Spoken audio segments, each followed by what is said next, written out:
როცა ხალხი თრომბზე საუბრობს, ძირითადად გულისხმობენ, რომ სისხლის სქელია და მას ჭირდება გათხელება და მე დღეს გეტყვით სინამდვილეში რა არის თრომბი, როგორ უნდა მივხვდეთ, რომ თრომბის მომატებული რისკი გვაქვს და როგორ დავიცვათ თავი.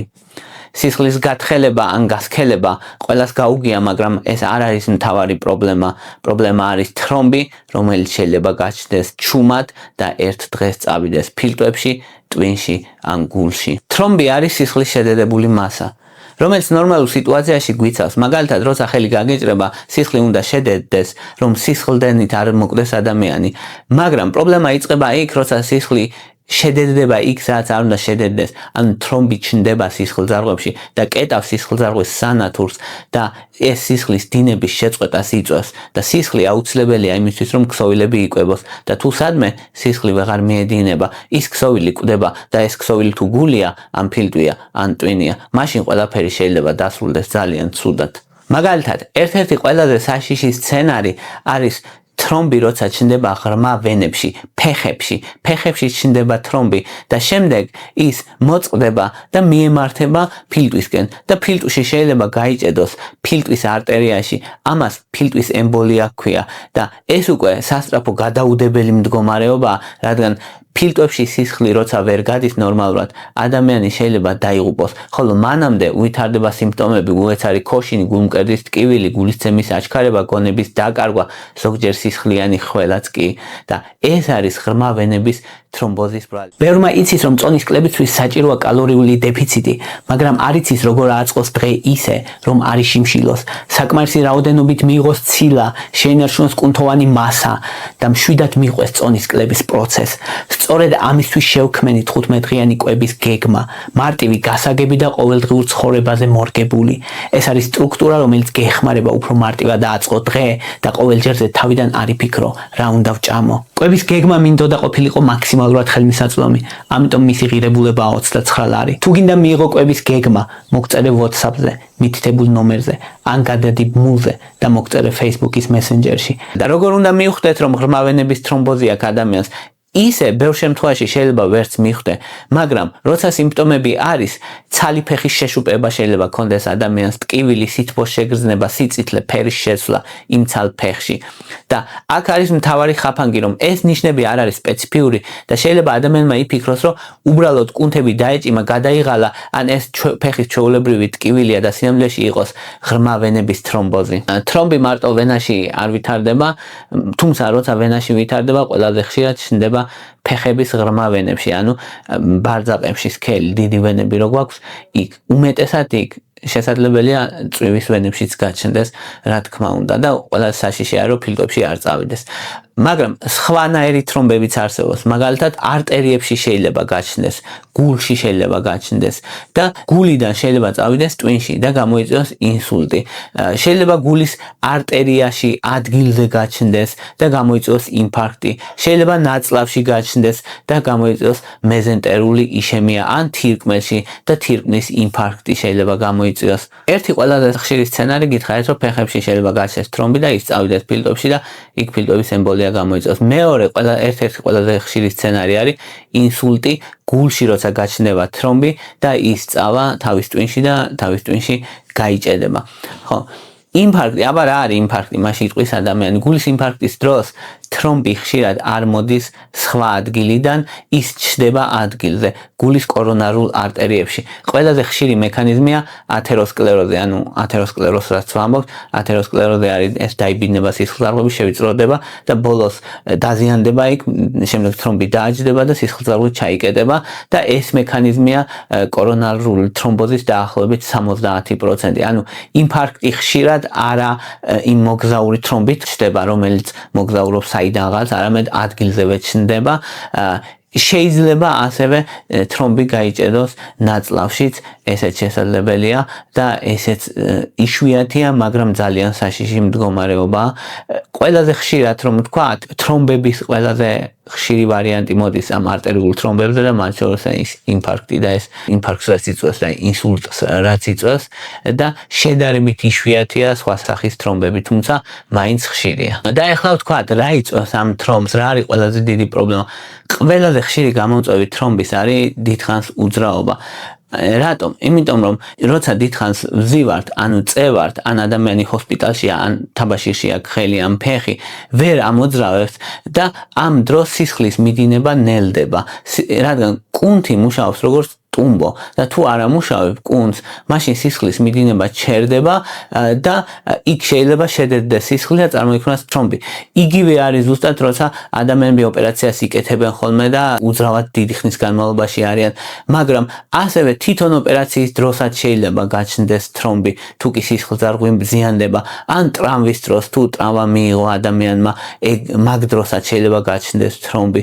შედარებით რა თქმა უნდა ესენი იშვიათია, მაგრამ მაინც შესაძლებელია და აქ მნიშვნელოვანია კიდე ერთი, რომ სიმსივნეების, კიბოების მკურნალობის დროსაც კი შეიძლება გაჩნდეს თრომბი, ან თვითონ კიბომ გამოიწვიოს თრომბი, რადგან კიბო, ან ქიმიოთერაპია, ან ოპერაცია, ან კათეტერის ჩადგმა ეს იწვევს ანთებას ორგანიზმში, სისხლის შედედებას ადვილად და 5-დან 1 თრომბი დაახლოებით დაკავშირებულია ხოლმე კიბოს ან მის მკურნალობასთან და არა თვითონ ის რომ თავისით გაჩნდეს. ზოგჯერ თრომბი ჩნდება ორსულობის დროს ან მშობიარობის შემდეგ, ესტროგენებთან დაკავშირებულია ეს ხშირად.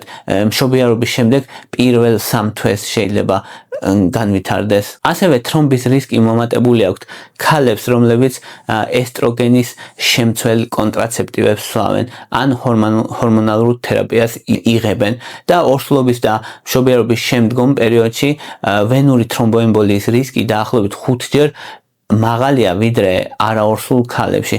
ამიტომ ორსულობა და თრომბის რისკი მნიშვნელოვნად არის ყურადსაღები ადამიანებისთვის. ასევე ადამიანს ერთხელ თუ უკვე ქონდა თრომბი, ან ოჯახური ისტორია აქვს, ან თრომბოფილია აქვს, ან გენეტიკურად თუ აქვს, ან ადამიანმა თუ იცის რომ ერთხელ ოდესმე ქონდა თრომბი, მაღალი ალბათობაა რომ ეს თრომბი კიდე განმეორდება, ამიტომ ესეც რისკია. ასევე ასაკის მატებასთან ერთად თრომბის რისკი იზრდება.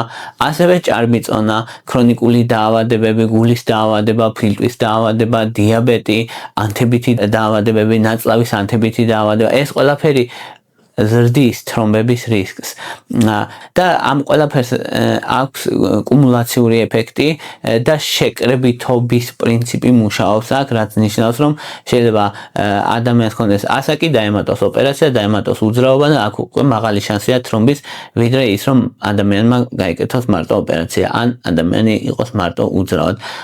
ან იგივე ჭარბიწონა, ჰოსპიტალიზება, ანთება ბევრად დიდი რისკია, ვიდრე რომელიმე ერთი, ვიდრე მაგალითად მარტო ჭარბიწონა. და აქ არის ძალიან მნიშვნელოვანი კითხვა, რომ ადამიანები მერე ინტერესდებიან, რითი შეიძლება დავადგინოთ, გვაქვს თუ არა თრომბის რისკი და არსებობს თუ არა რამე ისეთი, რომ აი გავიკეთებ და თრომბი ან მექნება, ან არ მექნება. ერთ-ერთი ყველაზე ხშირი და არასწორად გაგებული ტესტი არის დედიმერი. დედიმერი არის სისხლის ანალიზი, რომელიც აჩვენებს ორგანიზმში, რომ სადღაც შედედების პროცესი მიდის. ანუ ფიბრინის დაშლის პროცესის მაჩვენებელია ეს. ანუ თითქოს ორგანიზმი შლის უკვე წარმოქმნილ შედედების ნაწილაკებს. ეს არის დედიმერი რეალურად. და დედიმერს რა აქვს?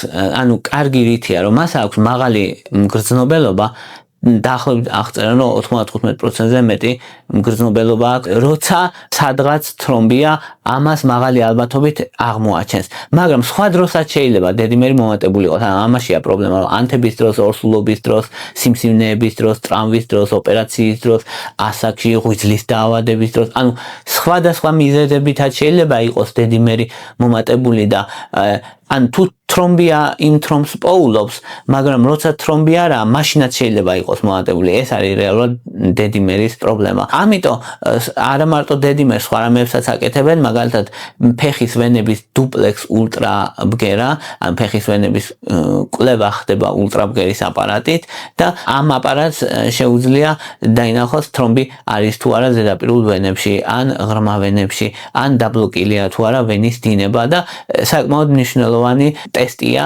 ვენების თრომბს ულტრაბგერა პოულობს კარგად, მაგრამ რა თქმა უნდა გულში ის ვერ პოულობს, ის ფეხის ვენებში პოულობს, ეს არის. კიდე არის რა თქმა უნდა სხვა ტესტები უფრო რთული ტესტები, მაგალითად კომპიუტერული ანგიოგრაფია ფილტვების, რომელიც ფილტვის ემბოლიის დროს გამოიყენება. ასე თრომბოფილის ტესტებია, ბევრი ტესტებია სხვა ფაქტორებზე და ანტითრომბინის დეფიციტი, პროტეინ C-ის დეფიციტი, პროტეინ S-ის დეფიციტი, სხვა ტესტები არსებობს. თუ კი ეჭვი არის რაიმე ან გენეტიკურ მდგომარეობაზე, ან სერიოზულ დაავადებაზე, კიდე არის ტესტები, რომელიც ორსულობის გართულებების რისკის დროს გამოიყენება ხოლმე ლუპუს ანტიკოაგულანტი და კიდე მოკლედ ბევრნაირი ტესტებია, რომელთაც სისხლის შედედების რისკები განისაზღვრება ძალიან კონკრეტულ შემთხვევებში.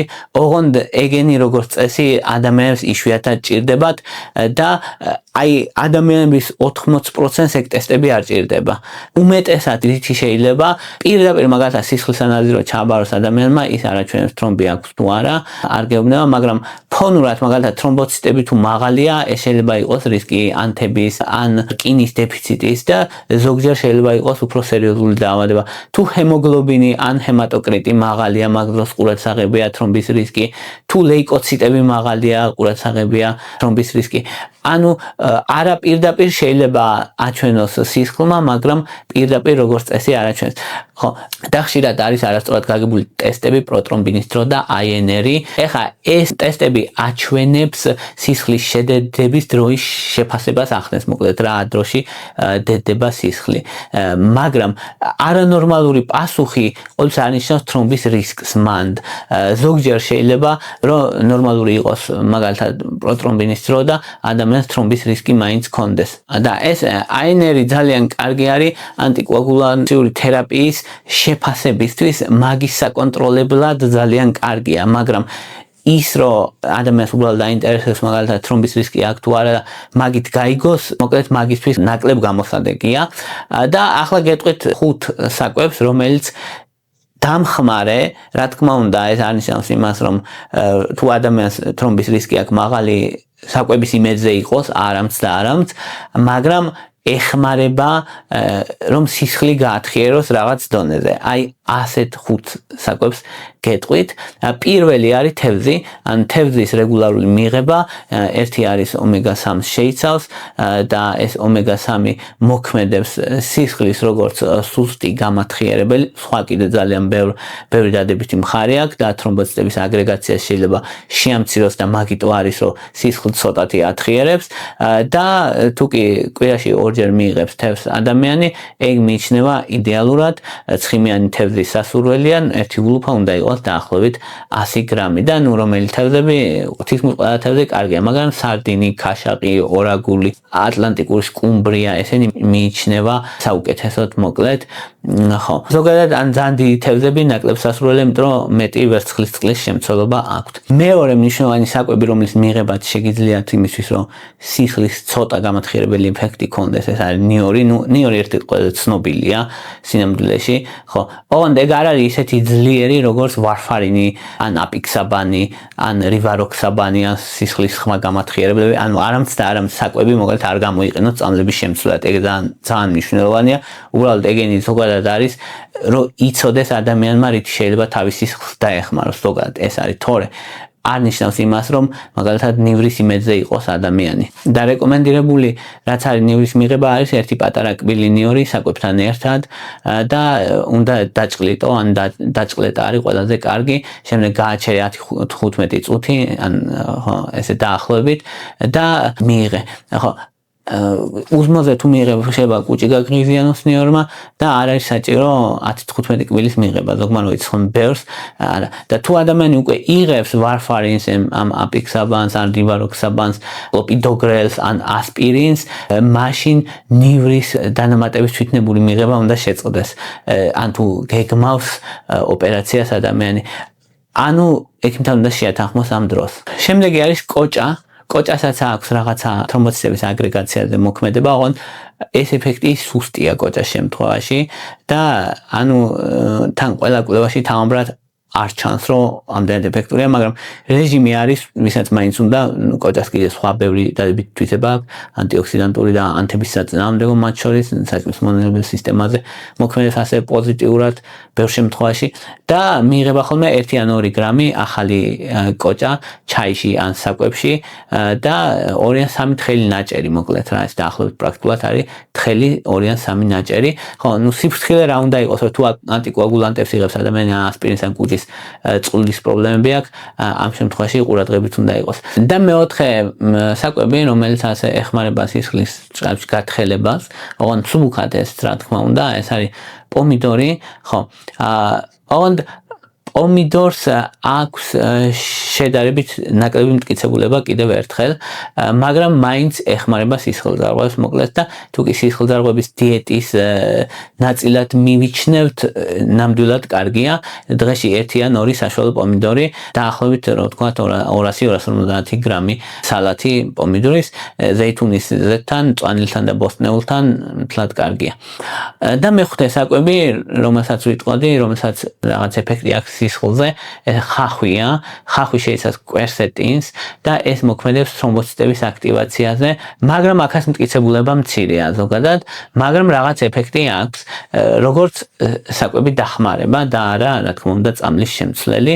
ხო, დღეში დოზა რო ვთქვათ, დაახლოებით საშუალო ხახვი, რაც გამოდის, ეგ არის დაახლოებით 50-100 გრამი ხახვი. ხო, თუ ადამიანს აქვს რეფლუქსი, გასტრიტი ან კუჭის პრობლემები, რა თქმა უნდა, მაშინ ხახვი შეიძლება კუჭი გაუღიზიანოს.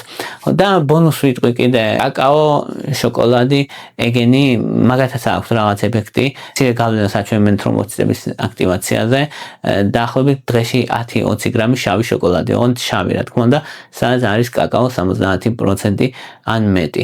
ხო, ან 1 ჩაის კოვზი უშაქრო კაკაო იოგურტში ან ფაფაში. და რაღაცა აქვს კი კურკუმასაც, ეგეთი სისხლძარღვებზე პოზიტიური ეფექტი, სისხლის დინებაზე პოზიტიური ეფექტი, კურკუმინი არის მისი მოქმედი მთავარი ნივთიერება, ამცირებს ანთებას, ანტიოქსიდანტური მოქმედება აქვს და ასევე ეხმარება მოკლედ იმას, რომ თრომბოციტები ზედმეტად არ გააქტიურდნენ. ოღონდ აქ პრობლემა არის ხოლმე ბიოშეღწევადობა, შედარებით დაბალი ბიოშეღწევადობა აქვს კურკუმის, ეგ არის პრობლემა და ამიტომ მიიღება ხოლმე ხშირად პიპერინთან ერთად. ხო, ან საკვებში მაგალითად ნახევარი ჩაის კოვზი, კურკუმა კვირაში რამდენჯერმე, ან ყოველ დღეს შესაძლებელია რომ დაემატოს მაგალითად წვნიანს, ბრინს, ქათამს, ბოსტნეულს, ხო. ოღონდ აქ ყურადღება რა თქმა უნდა საჭიროა, თუ ადამიანი ანტიკოაგულანტებს იღებს, იქ კურკუმინის მიღება ექიმთან უნდა შეათანხმოს, ან არ უნდა მიიღოს. და ყველაზე მთავარი რაც უნდა ვიცოდეთ, არის მოძრაობა კიდე, ან მოძრაობა ძალიან მნიშვნელოვანია. იმიტომ რომ რეგულარული მოძრაობა მოქმედებს როგორც სისხლძარღვებისთვის, ტუმბო განსაკუთრებით ფეხის სისხლძარღვებისთვის, ამიტომ რეგულარული ფიზიკური აქტივობა და რეგულარული მოძრაობა ერთ-ერთი მნიშვნელოვანია, რაც თქვენი სისხლისთვის შეგიძლიათ გააკეთოთ. აი ეს იყო რის თქმაც მინდა და მადლობა რომ მისმენთ, მადლობა რომ გაინტერესებთ, თუ მოგწონთ ჩემი ვიდეოები დალაიქეთ, თუ მოგწონთ ჩემი არხი გამოწერეთ, მადლობა ინტერესისთვის.